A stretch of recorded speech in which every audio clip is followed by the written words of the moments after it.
నేనా అనిపిస్తుంది నాకు.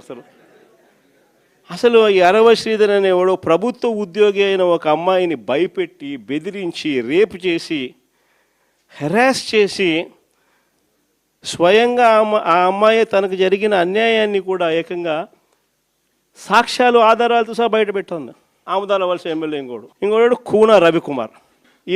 ఈయన గారి వేధింపులు భరించలేక గవర్నమెంట్ స్కూల్ ప్రిన్సిపల్ ఆత్మహత్యా యత్నం చేసుకుంటే ఇప్పటి వరకు చర్యలు లేవు. సతివీడు ఎమ్మెల్యే కోనేటి ఆదిమూలం ఒక మహిళను బలాత్కారం చేసిన చివరికి ఆ అధికారిని ఉపయోగించి ఆ కేసునే క్లోజ్ చేయించుకుంటారు. ఎంత దారుణంగా జరుగుతుందనంటే ఇంకొకడు మంత్రి సంధ్యారాణి పిఏ ఇంకొకడు తనను లైంగికంగా వేధిస్తున్నాడని మరొక ప్రభుత్వ ఉద్యోగి అయిన మహిళ ఫిర్యాదు చేస్తే అతన్ని వదిలేసి ఫిర్యాదు చేసిన ఆయమను జైల్లో పెడతారు. ఆయమ మీద కేసు. ఇంకోడు గుంటూరు ఈస్ట్ ఎమ్మెల్యే నజీర్ ఇంకోడు. ఈ మనిషి అశ్లీల వీడియోలు కూడా ఆయనతో మాట్లాడుతున్నాడు, వీడు అశ్లీల వీడియోలు చూస్తూ ఉన్నాడు, వీడు అశ్లీలంగా చేస్తూ. అసలు వీళ్ళు ఎవడు అసలు ఏ ప్రపంచంలో ఉన్న. ఇంకోడు మంత్రి సుభాష్ వాసంశెట్టి సుభాష్ ఇంకొకడు. ఏకంగా అశ్లీల డ్యాన్సులు చేస్తూ ఏకంగా చిందులేస్తానంటారు. అశ్లీల డ్యాన్సులు చేస్తూ ఏకంగా స్టేజ్ ఎక్కి చిందులేస్తాడు మంత్రి. అసలు నాకు ఆశ్చర్యంగా ఉంది. అసలు జంగల్ రాజ్యం అని అంటే ఇంకా వేరే పేరు ఏమైనా ఉంటుందా ఈ ప్రభుత్వంలో జరుగుతూ ఉన్న పనులకు? అసలు ఈ స్టేజ్లోకి ఒక ప్రభుత్వం పోవడం ఏంది?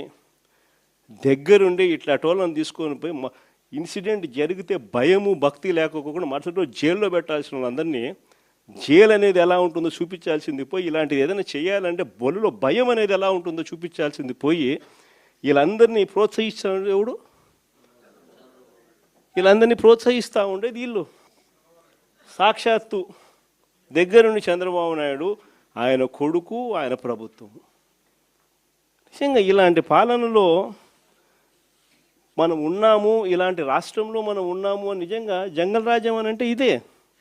విచ్చలవిడి అవినీతి కనిపిస్తూ ఉంది. ఎమ్మెల్యేల దగ్గర నుంచి మంత్రుల దగ్గర నుంచి విచ్చలవిడితనం కనిపిస్తూ ఉంది. విపరీతమైన కరప్షను, పోలీసులు రెడ్ బుక్ రాజ్యాంగం. ఏ మనిషి తప్పు చేయకపోయినా కానీ దొంగ సాక్ష్యాలు, దొంగ కేసులు పెట్టి బెదిరిస్తూ ఉన్నారు, తీసుకొని పోతున్నారు, అరెస్టులు చేస్తూ ఉన్నారు. ఒకవైపున ఇవన్నీ, మరోవైపు చూస్తే ఎన్నికలప్పుడు చెప్పినటువన్నీ అబద్ధాలు, అన్నీ మోసాలు.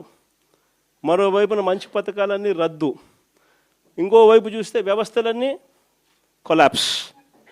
ఈ మాదిరిగా సాగుతూ ఉంది చంద్రబాబు నాయుడు పాలన. ఇలాంటి దుర్మార్గమైన పాలన మధ్య వైఎస్ఆర్సీపీ కార్యకర్తలు ప్రజల తరపున నిలబడే ఒక గొప్ప యజ్ఞం చేస్తూ ఉన్నారని చెప్పి గర్వంగా చెప్తాను.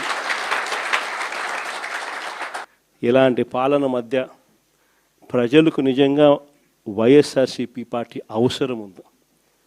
ప్రతి కష్టంలోనూ మనకు ప్రజలకు తోడుగా ఉండాల్సిన ధర్మం మన మీద ఉంది. కాబట్టి నేను మీ అందరికీ కూడా ఒకటే చెప్తా ఉన్నా, చూస్తా 2 ఏళ్ళు అయిపోయింది. ఇంకా కళ్ళు మూసుకొని కళ్ళు తెరిచేసరికి ఇక 3 ఏళ్ళే ఉంది.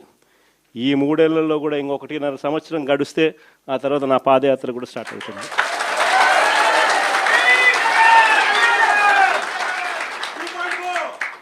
ఒకసారి నా పాదయాత్ర కూడా స్టార్ట్ అయిందంటే ఆ తర్వాత మరో 1.5 సంవత్సరం పూర్తిగా ఇంకా ప్రజల్లోనే దాదాపుగా 150 నియోజకవర్గాల పైచిలకే తిరుగుతాం, ప్రజల్లోనే ఉంటాం. ప్రతి 3వ రోజు ఏదో ఒక నియోజకవర్గం నుంచి కాన్స్టిట్యున్సీలో ప్రజల ఉప్పెనను చూపిస్తూ పబ్లిక్ మీటింగ్లో ప్రజా సమస్యలను లేవనెత్తు చంద్రబాబు నాయుడు కడిగేస్తూ నాయుడు గారు సాగిస్తూ ఉన్న ఈ పాలనను ప్రతి ఇంట్లోనూ చర్చనీయాంశంగా జరిగించాల్సిన అవసరం ఉంది. ఈ పాలన ఎంత అన్యాయంగా ఉంది అనేది ప్రతి ఇంట్లో చర్చ జరగాలి.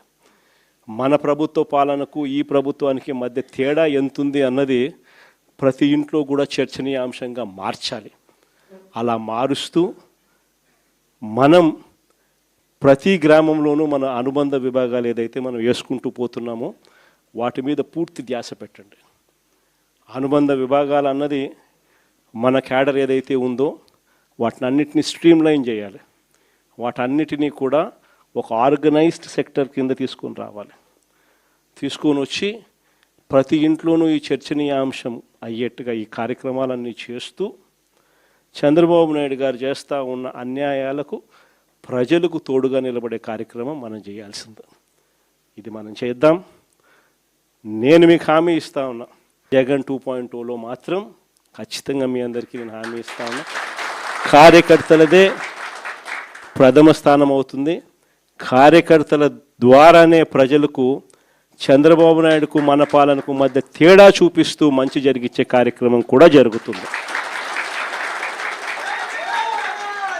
మంచి చేయాలి అని చెప్పి ఒక నాయకుడిగా తపన ఉన్నప్పుడు పాలన ఎలా ఉంటుంది అన్నదానికి నిదర్శనం మన పాలన అయితే, పాలకుడు అనేవాడు అధ్వానంగా ఉంటే చెయ్యాలనే చిత్తశుద్ధి లేకపోతే పాలన ఎలా ఉంటుంది అన్నదానికి చంద్రబాబు నాయుడు గారి పాలన అద్దం పడుతుంది. భీమవరం నియోజకవర్గం నుంచి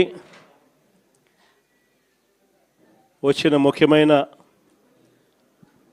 పార్టీ నాయకులకు, కార్యకర్తలకు మీ అందరికీ కూడా మనస్ఫూర్తిగా పేరు పేరున నమస్కారాలు తెలియజేసుకుంటున్నాను. ఈరోజు మనమంతా కూడా దాదాపుగా 2 సంవత్సరాలు చంద్రబాబు నాయుడు గారు ప్రభుత్వం వచ్చి 2 సంవత్సరాలు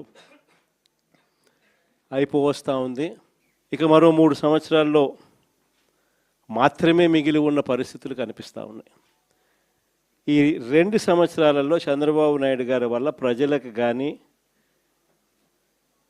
అక్క చెల్లెమ్మలకు కానీ, మరీ ముఖ్యంగా ప్రజల్లో ఉన్న అక్క చెల్లెమ్మలకు కానీ, ప్రజల్లో భాగంగా ఉన్న రైతన్నలకు కానీ, ప్రజల్లో భాగంగా ఉన్న మరీ ముఖ్యంగా యువతకు కానీ, ఏ ఒక్క సెక్షన్కైనా కూడా కనీసం ఒక్క మంచన్నా జరిగిందా అని చెప్పి నేను అడుగుతా ఉన్నాను ఈరోజు.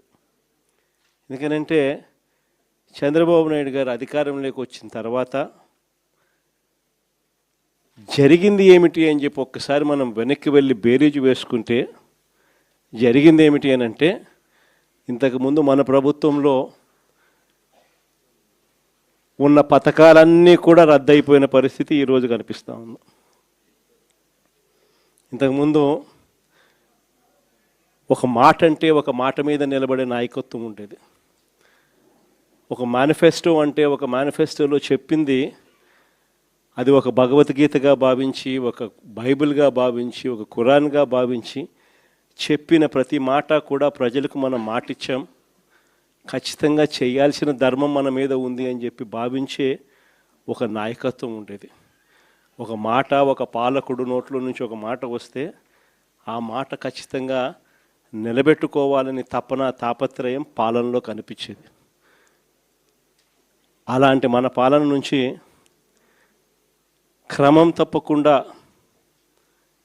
ప్రతి నెల కోవిడ్ లాంటి సమస్యలు ఎన్ని ఎదురైనా కూడా ఏ రోజు కూడా మనం మన సమస్యలను చెప్పి ప్రజలకు ఇది ఎగరగొట్టాలని చెప్పి ఏ రోజు ఆలోచన జరగల మన ప్రభుత్వ హయాంలో. ప్రతి